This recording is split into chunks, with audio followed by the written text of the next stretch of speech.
Good evening, family. I wanted to pop in with this word. It was dropped in my spirit yesterday, actually, and it's related to so many things that have been coming up lately. And so I wanted to make sure that I was communicating it in a timely fashion and sharing it here.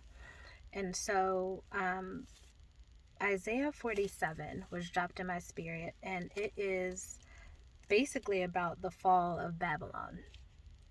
And it basically, the verse specifically that was given to me was verse 14, and it says, well, I'll start a little bit at verse 13. It says, "You are worn out with your many consultations. So let the astrologers stand and save you, those who observe the stars, those who predict monthly what will happen to you. Look, they are like stubble." This is verse 14. "Fire burns them. They cannot rescue themselves from the power of the flame. This is not a coal for warming themselves, or a fire to sit beside. This is what they are to you." Verse 15. "Those who have wearied you and have traded with you from your youth. Each wanders on his own way. No one can save you." And I was like, dang, okay. And I was really in prayer yesterday and today, like, okay, what do you want me to share about this particular passage? And if you read through the whole passage, it really talks about a lot of with what people are obsessed with right now. They're obsessed with reading their astrology note or hearing something about what's supposed to happen for their particular sun sign. Lovers of luxury, just a whole bunch of stuff. It talks about spells and everything. And I was like, okay, in this day and age, if you've watched my testimony, you know that I've really come through a lot of different experiences. And one of the things that I was really exposed to and I guess really steeped in, that in a way that I wasn't even like all the way aware of, was like new age behavior. And I really want to say it started when I was a child. And so I'm like, okay, what does this have to do with moms, and what can we do about it? And I think, like, from a very young age, assigning personality traits and reading horoscopes and all of that, and really claiming a large part of my identity around astrology is something that we can all relate to.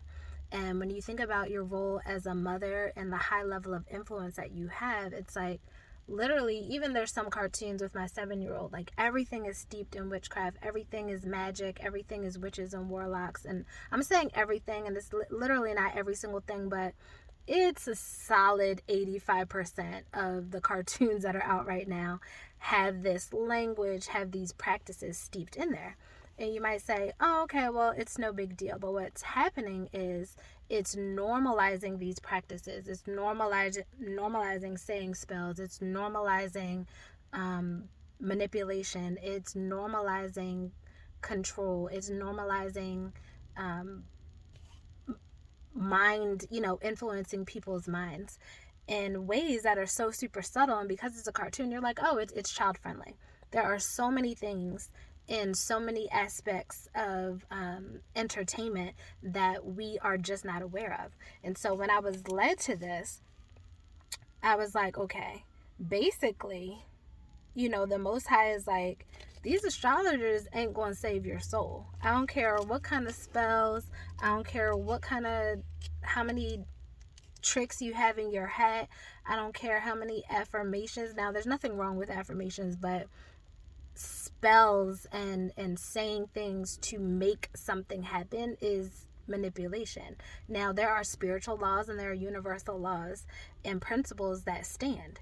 But again, the heart, everything that the Most High has created has a perverted version of it.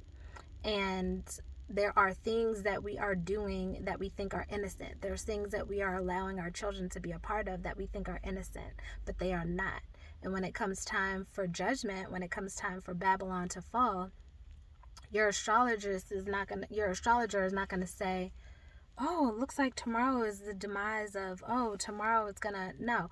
everything that you're hearing is going to be tickling your ear. It's not going to cause you to grow and to evolve and become in right standing with the Most High.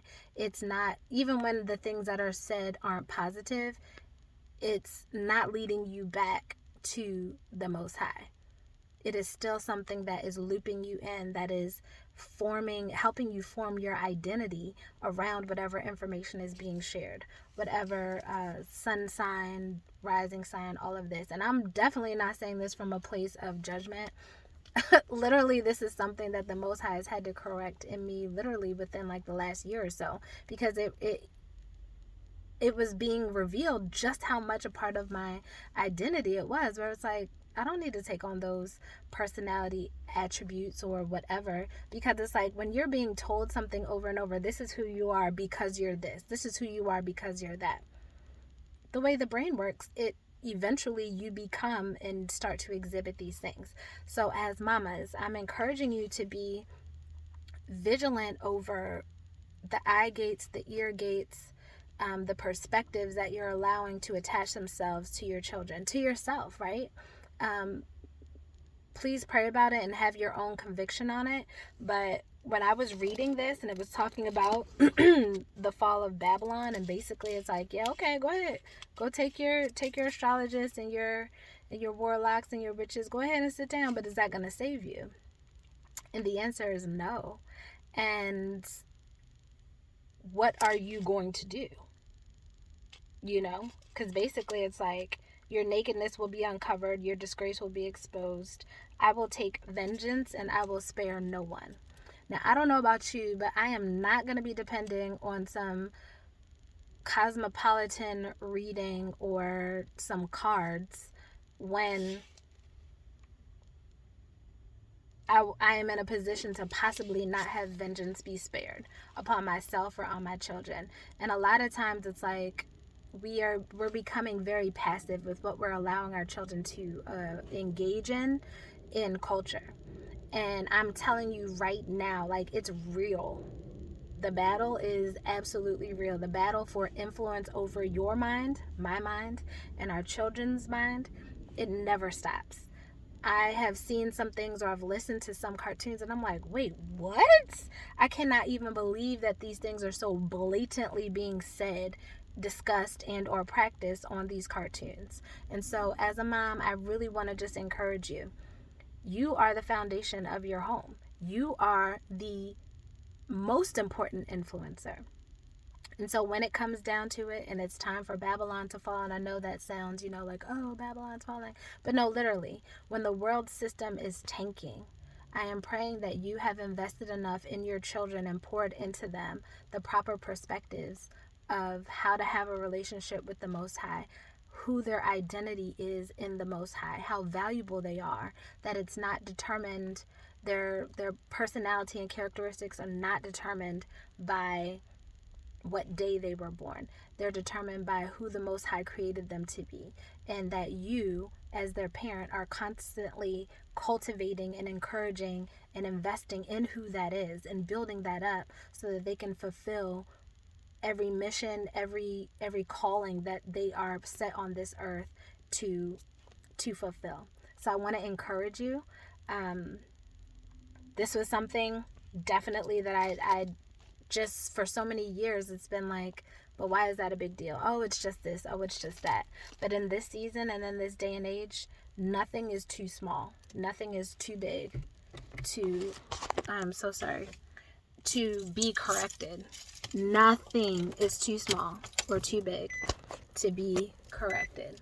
So please, for the sake of your children, for the love of your children, their future, their legacy, yourself, the spiritual walk, all of that, it is all tied into who we allow to be the greatest influence in ourselves and in our children's lives.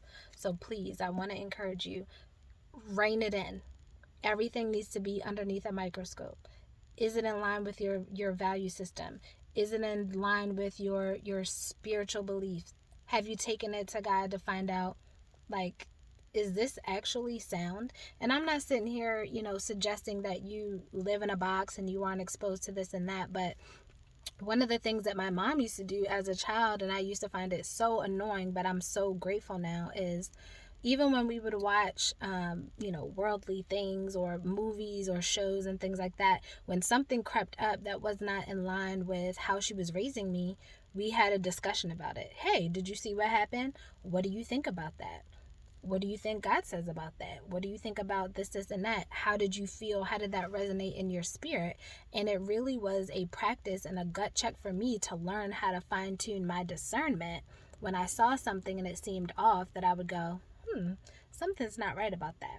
And that's still a quality and a thing that I do and that I now do with my children today. Like when something feels off, it's like I begin to question, is this really in line with my values? Is this really in line with who I want my child to be, who I want to be?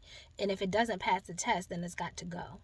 And that might look boring, or it might look different than the neighbor's child and the next person. But guess what?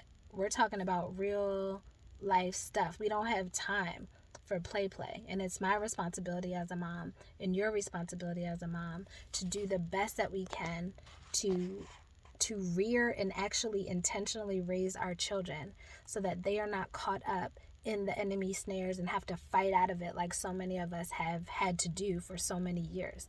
So I love y'all. Be encouraged. But yes, intentionally parent, intentionally set foot and get in between this witchcraft steep culture. And again, I was in it. Absolutely in it, not even seeing the little things in it. Some of the things just seem so innocent. But no, it's not innocent. And I'm also a living witness to how it's not that innocent when you get down to it. So be encouraged, be watchful, be mindful, but let's get engaged. Let's get engaged, and we need to be the biggest influencers in our families' lives. I'll talk to you guys soon. Peace.